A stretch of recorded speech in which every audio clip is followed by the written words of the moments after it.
اعوذ باللہ من الشیطان الرجیم بسم اللہ الرحمن الرحیم ربی یسر ولا تعسر وتمم بالخیر۔ تاریخ تبری جلد دوم کا مطالعہ کر رہے ہیں۔ آج کی ایپیسوڈ میں ہاشم عبد مناف اور قصی کا تعارف اور بنو خزاعہ کا خروج یا اخراج، ان واقعات کے بارے میں پڑھیں گے۔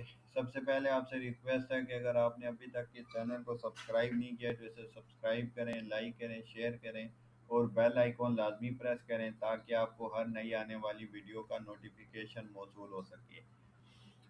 ہاشم کی وجہ تسمیہ اور ان کا اصل نام۔ ہاشم کا نام عمر ہے۔ ہاشم اس لیے مشہور ہوا کہ مکے میں سب سے پہلے انہوں نے روٹیوں کو شوربے میں توڑ کر اپنی قوم کو کھلایا۔ اسی کے متعلق مطرود بن کعب الخزامی یا ابن کلبی کے قول کے مطابق ابن الزبعری نے یہ شعر کہا ہے: امر الذی حشم شرید لقومہ ورجال مکہ مسنتون عجاف۔ ترجمہ: وہ امر جس نے اپنی قوم کو روٹی توڑ کر کھلائی جبکہ مکے والے سخت قید میں مبتلا تھے۔ ہاشم کی سخاوت۔ ہاشم کی قوم قریش قحط اور افلاس کی سخت مصیبت میں مبتلا ہو گئی تھی۔ یہ فلسطین گئے اور وہاں سے بہت سا آٹا لے کر مکہ آئے، اس کی روٹیاں پکوائیں اور بہت سے جانور ذبح کر کے اس کا قورمہ تیار کیا اور روٹیوں کو اس میں توڑ کر اپنی قوم کی دعوت کی۔ ہاشم پہلے شخص ہیں جنہوں نے قریش کے لیے سال میں 2 سفر سردی اور 2 گرمی میں رائج کیے۔ ہاشم اور برادران کا ملوک عالم سے رابطہ۔ ہاشم اور عبد شمس یہ عبد مناف کے سب سے بڑے بیٹے تھے اور مطلب جو ان کے سب سے چھوٹے بیٹے تھے، یہ ایک بطن سے تھے۔ ان کی ماں عاتکہ بنت مرہ السلمیہ تھی اور نوفل جس کی ماں واقدہ تھی۔ عبد مناف کے یہ چاروں بیٹے اپنے باپ کے بعد قوم کے سردار ہوئے۔ ان کو مخبرون کہتے ہیں۔ انہوں نے سب سے پہلے قریش کے لیے دوسرے ملکوں میں سکونت کے لیے اجازت نامے حاصل کیے۔ اس کی وجہ سے قریش حرم سے دور دور منتشر ہو گئے۔ ہاشم نے شاہان روم اور غسان سے اجازت نامہ حاصل کیا۔ عبد شمس نے نجاشی الاکبر سے اجازت حاصل کی۔ اس وجہ سے قریش حبشہ چلے گئے۔ نوفل نے اکاسرہ کسریٰ کی جمع ہے جو شاہان فارس کا لقب تھا، ایران سے اجازت حاصل کی اور اس وجہ سے قریش عراق جا کر آباد ہو گئے۔ مطلب نے ملوک حمیر سے نوآبادی کی اجازت حاصل کی اور اس وجہ سے قریش یمن میں جا کر متوطن ہوئے۔ چونکہ ان کی وجہ سے اللہ نے قریش کی حالت درست کر دی، اس لیے ان کو مخبرون کہنے لگے۔ ہاشم اور عبد شمس میں خون ریزی کی بدفعلی۔ بیان کیا گیا ہے کہ ہاشم اور عبد شمس جڑواں بھائی پیدا ہوئے تھے۔ جو پہلے پیدا ہوا تھا اس کی ایک انگلی دوسرے کی پیشانی سے ملی ہوئی تھی، اس لیے اسے کاٹ کر دونوں کو علیحدہ کیا گیا۔ اس کے کاٹنے سے خون بہا، اس پر بدفعلی کی گئی کہ ان کے درمیان خون ریزی ہوگی۔ اپنے باپ عبد مناف کے بعد ہاشم کعبے کے متولی ہوئے اور حاجیوں کے لیے پانی اور قیام کا انتظام ان کے متعلق ہوا۔ ہاشم اور اس کے بھتیجے امیہ میں تنازع۔ جب ہاشم نے اپنی قوم کی دعوت کی تو اس پر امیہ بن عبد شمس بن عبد مناف کے دل میں ان کی طرف سے حسد پیدا ہوا۔ یہ بھی دولت مند تھا، اس نے اگرچہ بڑے اہتمام سے اپنی قوم کی ویسی ہی دعوت کی، مگر وہ بات نہ ہو سکی جو ہاشم سے بن آئی۔ قریش کے بعض لوگوں نے اس کا مضحکہ کیا، وہ سخت برہم ہوا اور ہاشم کا دشمن ہو گیا اور مطالبہ کیا کہ اس کے متعلق پنچایت سے فیصلہ لیا جائے۔ ہاشم نے اپنی بزرگی اور عزت کی وجہ سے اس بات کو برا سمجھا، مگر قریش نے ان کا پیچھا نہ چھوڑا اور انہیں جوش دلا کر اس بات پر آمادہ کر دیا۔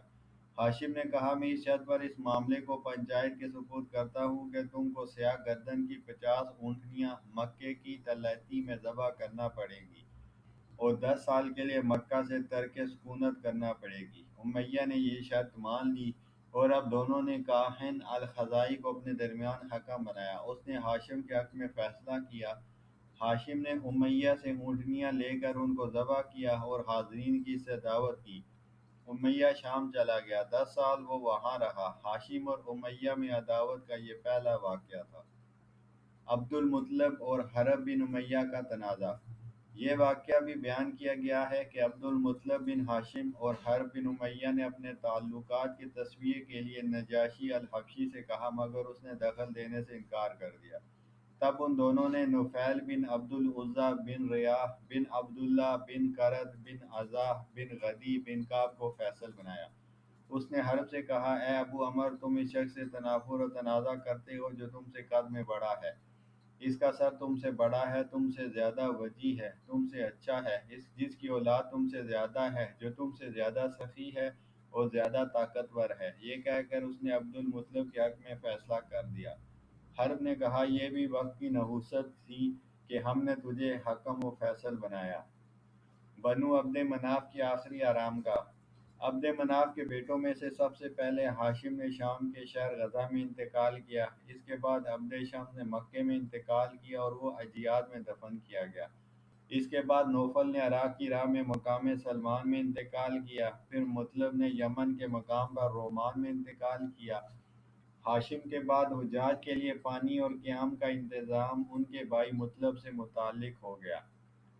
عبد مناف، اس کا اصل نام مغیرہ ہے، اس کے حسن و جمال کی وجہ سے اسے چاند کہتے ہیں۔ قصی کہا کرتا تھا کہ میرے 4 بیٹے ہوئے، ان میں 2 کے نام میں نے اپنے دونوں بتوں کے نام پر رکھے، ایک کا نام اپنے گھر کے نام پر رکھا اور ایک کا خود اپنے نام پر رکھا۔ ان چاروں کے نام اس طرح ہیں: عبد مناف، عبد العزیٰ، عبد الدار بن قصی اور عبد القصیٰ بن قصی۔ یہ کم عمری میں مر گیا تھا۔ یہ 2 بیٹے ہیں اور لڑکی برا بنت قصی ہے۔ ان سب کی ماں حی بنت حلیل بن حبشیہ بن سلول بن کعب بن عمر بن خزاعہ تھی۔ ہشام بن محمد اپنے باپ سے روایت کرتے ہیں کہ عبد مناف کا لقب قمر اور نام مغیرہ تھا۔ اس کی ماں ہوئی تھی۔ اس نے اسے مکے کے سب سے بڑے بت مناف سے اپنے اظہار عبودیت میں اس کے حوالے کر دیا تھا، اسی وجہ سے یہی نام مشہور ہو گیا۔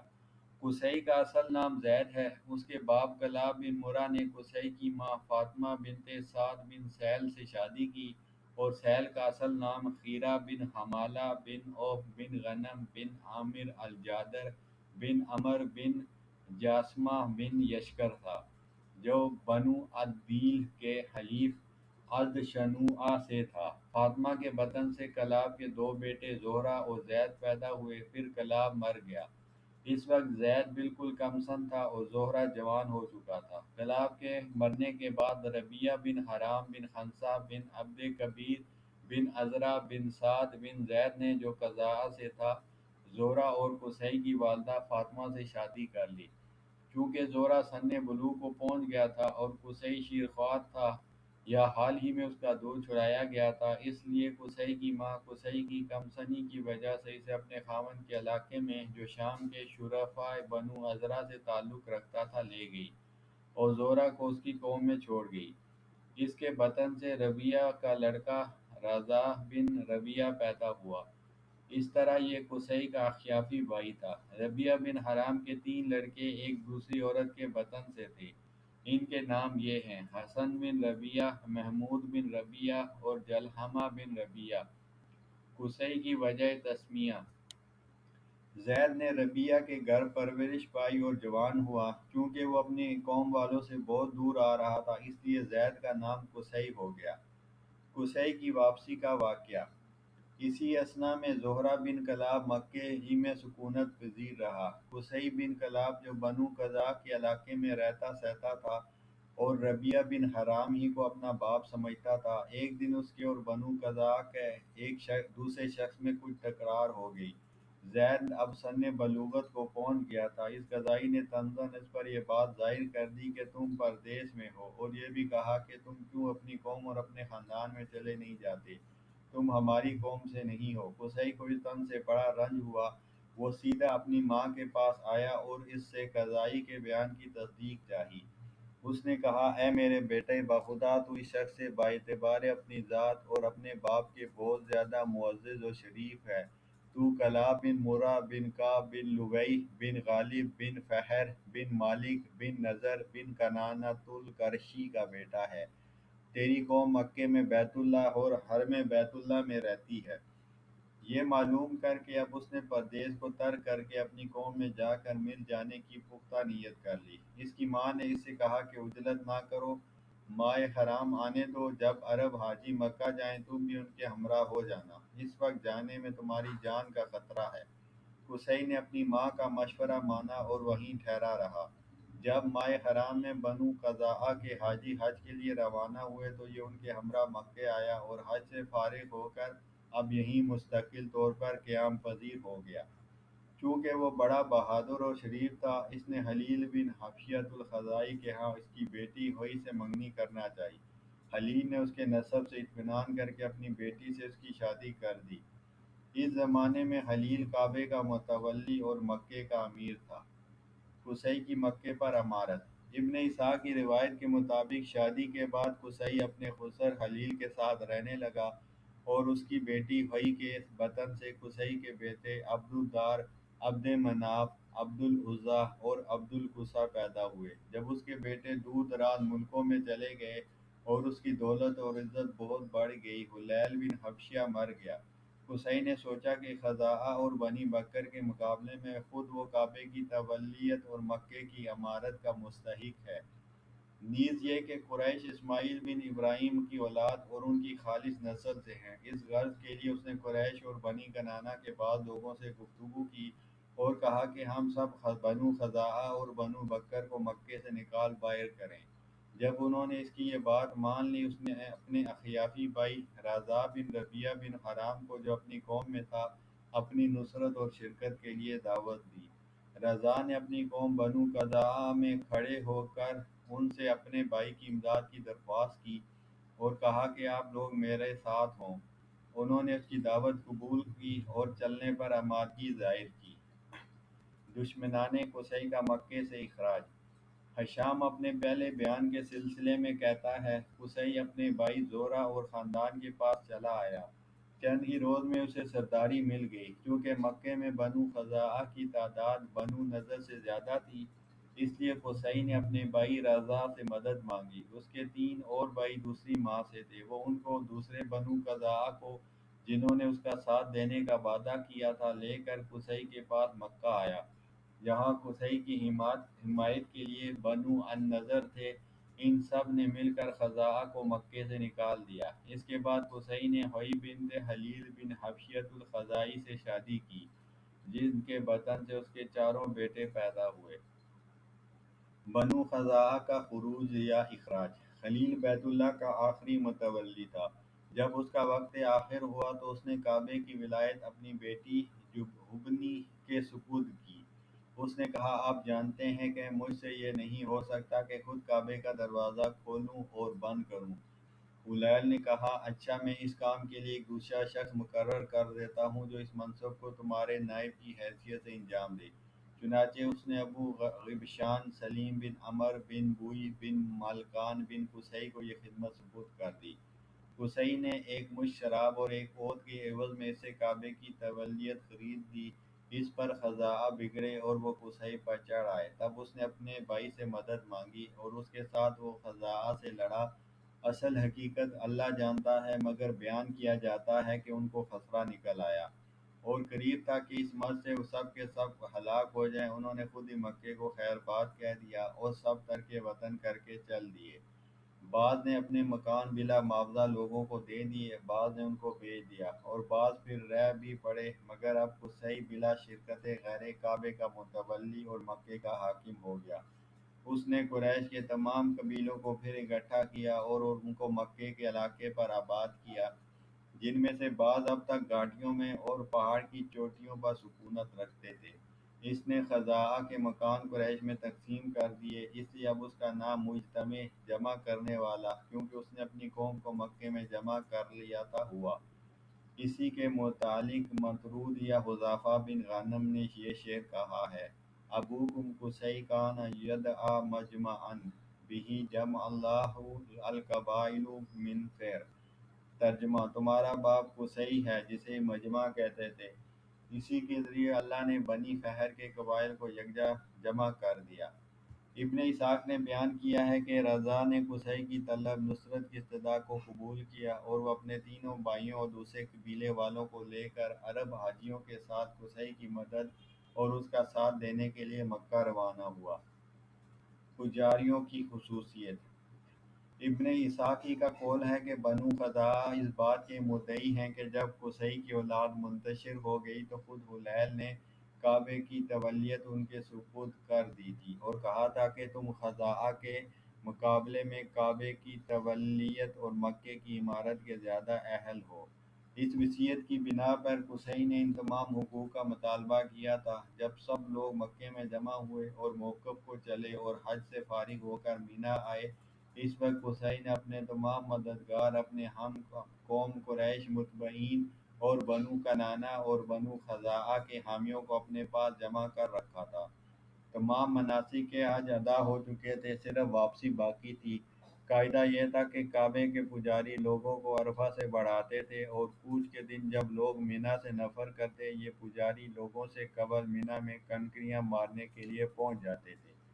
انہی پجاریوں میں سے ایک شخص حاجیوں کے لیے رمی کرتا تھا اور تا وقت طے کہ وہ رمی نہ کرے دوسرے حاجی خود رمی نہیں کر سکتے تھے۔ جن ضرورت مندوں کو جلدی ہوتی وہ پجاری سے آ کر درخواست کرتے کہ تم رمی کر دو تاکہ پھر ہم بھی رمی کر لیں گے، مگر وہ اس کا جواب دیتا کہ بخدا جب تک آفتاب کو زوال نہ شروع ہو میں رمی نہیں کروں گا۔ اس پر جن لوگوں کو جلد واپس جانے کی ضرورت ہوتی وہ خود اس پجاری پر پتھر پھینکنے لگتے اور کہتے کہ رمی شروع کرو، مگر وہ ان باتوں سے متاثر نہیں ہوتا۔ البتہ جب آفتاب جھک جاتا تو اب وہ کھڑا ہوتا، رمی کرتا اور دوسرے لوگ بھی اس کے ساتھ رمی کرتے۔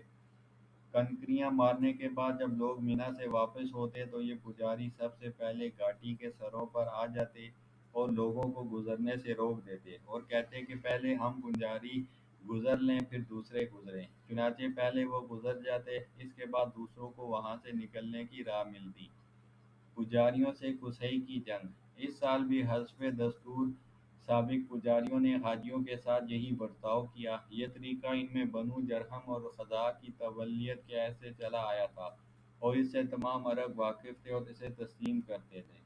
جب اس سال بھی انہوں نے یہ کیا تھا، قصی بن کلاب خود اپنی قوم قریش اور بنو کنانہ اور خزاعہ کے ساتھ گھاٹی پر آیا اور انہوں نے ان پجاریوں سے کہا کہ اس تمام بندوبست کے ہم تمہارے مقابلے میں زیادہ اہل ہیں۔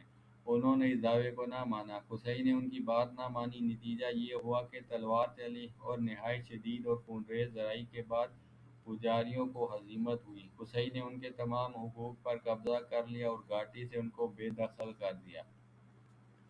قصی کی بنو خزاعہ اور بنو بکر سے جنگ: اس لڑائی کے بعد بنو خزاعہ اور بنو بکر قصی بن کلاب سے کنارہ کش ہو گئے اور ان کو یہ بات معلوم ہو گئی کہ جس طرح اس نے پجاریوں کو گھاٹی سے بے دخل کر دیا ہے، اسی طرح وہ ان کو کعبے کے انتظام اور مکے کی عمارت سے بے دخل کر دے گا۔ ان کی علیحدگی کے بعد خود قصی نے ان پر جارحانہ کارروائی کی اور اب وہ ان سے لڑنے کے لیے پوری طرح کا تل گیا۔ اس کا بھائی رضا بن ربیعہ اپنی قوم خزاعہ کے ہمراہیوں کے ساتھ اس کی مدد کے لیے ثابت قدم رہا۔ اس کے مقابلے میں خزاعہ اور بنو بکر لڑنے کے لیے برآمد ہوئے۔ لڑائی چھڑی اور نہایت شدید ہوئی۔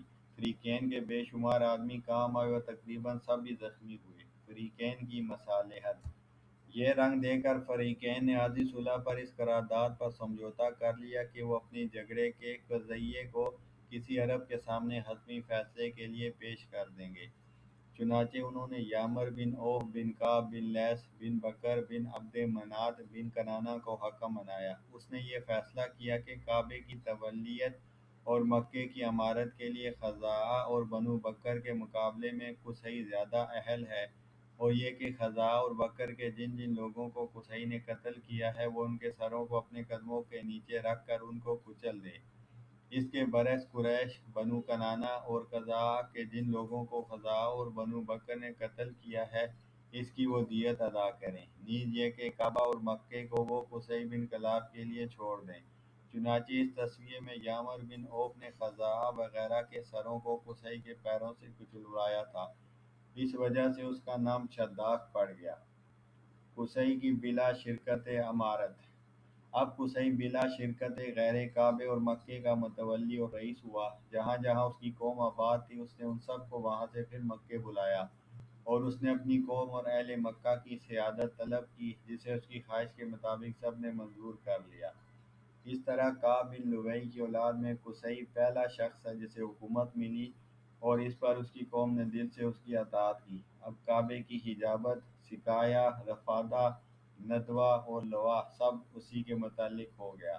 اس طرح مکے کی تمام شرافت اسے مل گئی۔ اس نے مکے کو 4 حصوں میں تقسیم کر کے ان کو اپنی قوم قریش کو دے دیا، اور پھر قریش کے ہر خاندان کو علیحدہ علیحدہ مکے کے ان مکانات میں جن پر ان کا قبضہ ہوا تھا فروخت کر دیا۔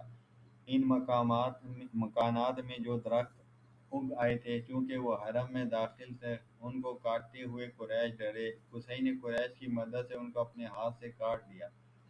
قصی کو مجمع کا لقب اور اس کی برتری، چونکہ اس کی وجہ سے قریش کا نظام پایۂ تکمیل کو پہنچا تھا، اس وجہ سے قریش نے اس کا نام مجمع رکھا اور اس کے اقبال سے فال نیک لینے لگے۔ چنانچہ اب یہ دستور ہو گیا کہ ان کے ہر مرد و عورت کا بیاہ اسی کے گھر میں ہوتا، اور ہر کام کے لیے اسی کے گھر میں جمع ہو کر مشورہ کرتے۔ کسی غیر قوم سے اگر لڑائی ٹھہرتی تو اس کے لیے اسی کے گھر کا کوئی لڑکا جنگی نشان باندھ کر دیتا۔ جب کوئی لڑکی سن بلوغ کو پہنچتی تو اسی کے گھر میں اسے پہلی مرتبہ انگیا پہنائی جاتی۔ خود قصی انگیا قطع کر کے پہناتا، اس کے بعد اس لڑکی کے گھر والے اسے اپنے یہاں لے جاتے۔ اس طرح قریش اپنے تمام کام زندگی کے ہوں یا موت کے، اس کی سعادت، فضل اور شرافت کی وجہ سے مذہبی عقیدے کی طرح اس کے بغیر انجام نہ دیتے۔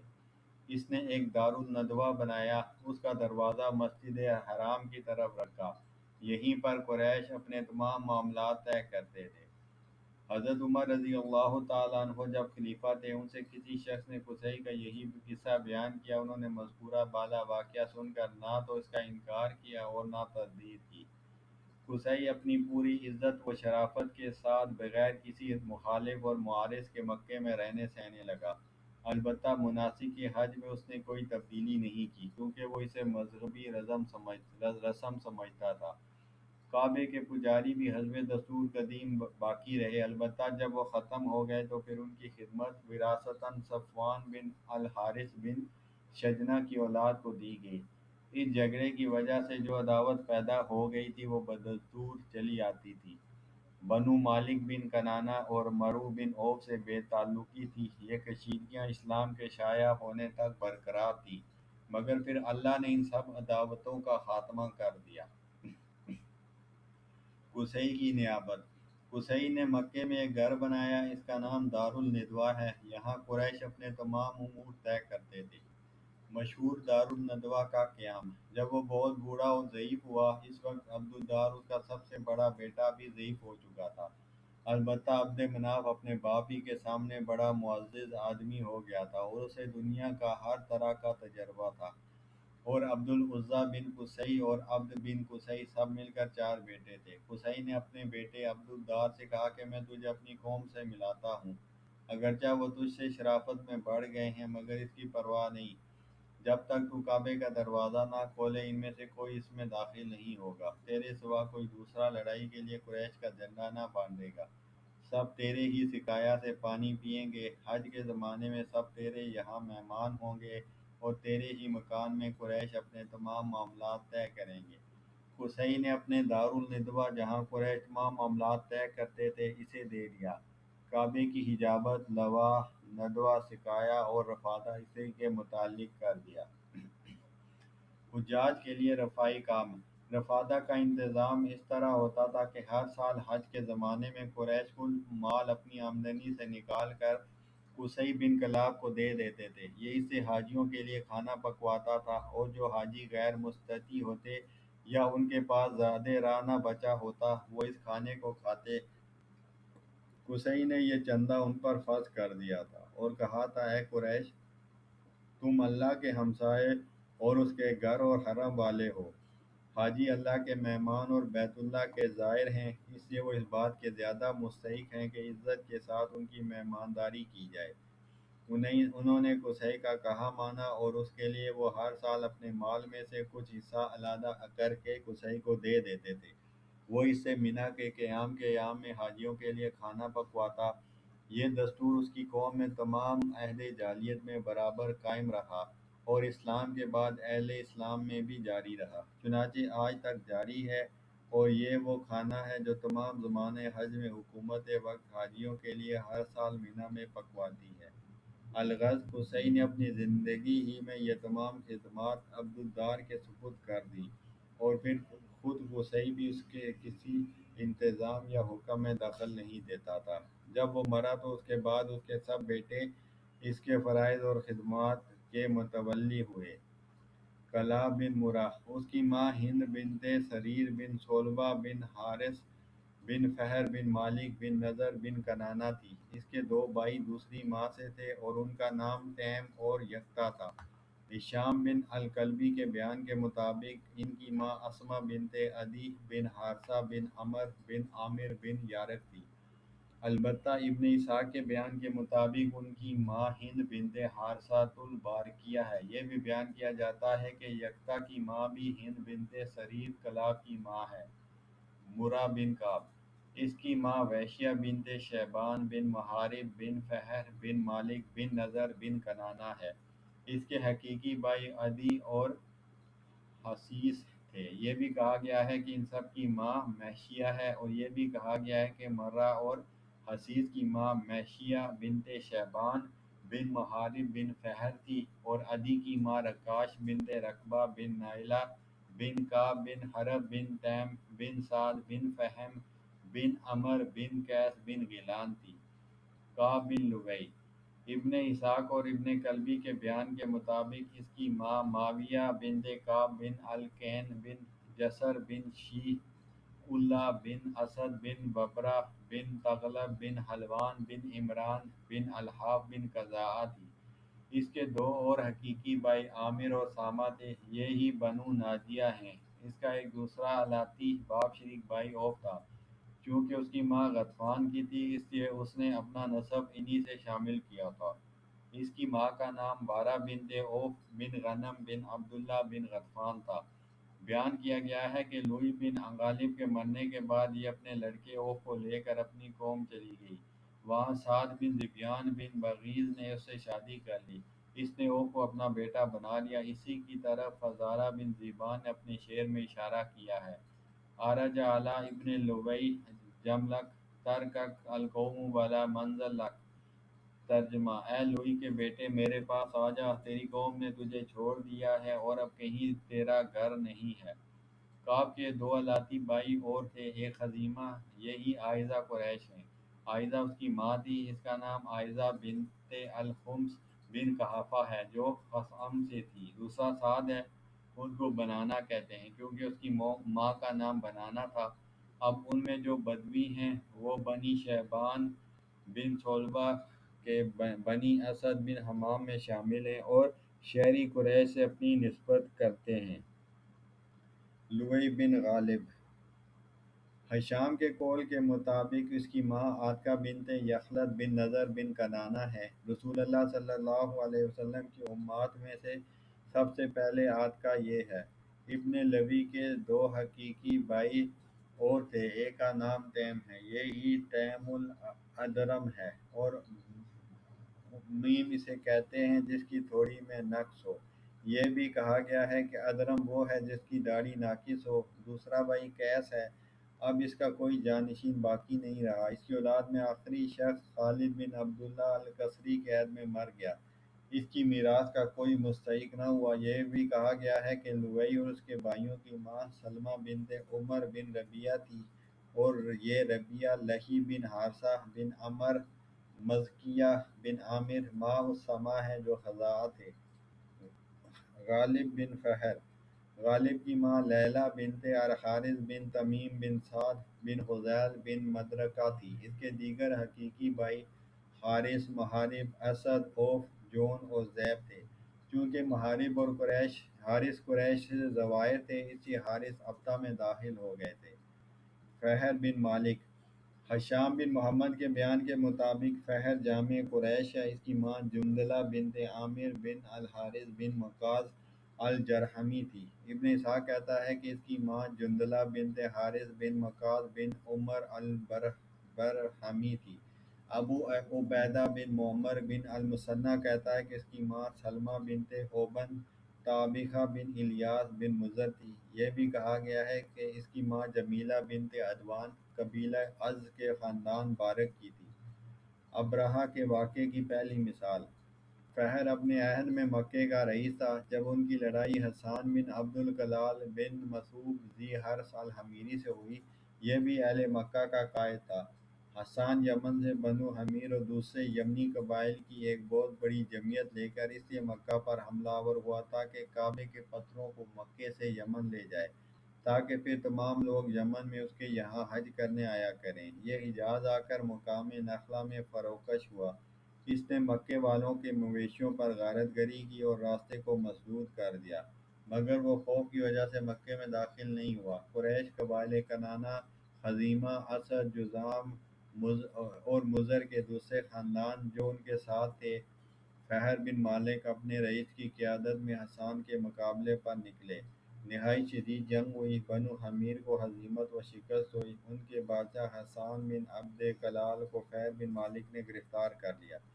اس جنگ میں جہاں اور لوگ کام آئے، فہر کا پوتا قیس بن غالب بن فہر بھی مارا گیا۔ حسان فاتحین کے ہاتھ میں مکے میں 3 سال تک قید رہا۔ فدیہ دے کر اس نے رہائی حاصل کی اور اپنے وطن روانہ ہوا، مگر وہ مکہ اور یمن کے درمیان ہی میں مر گیا۔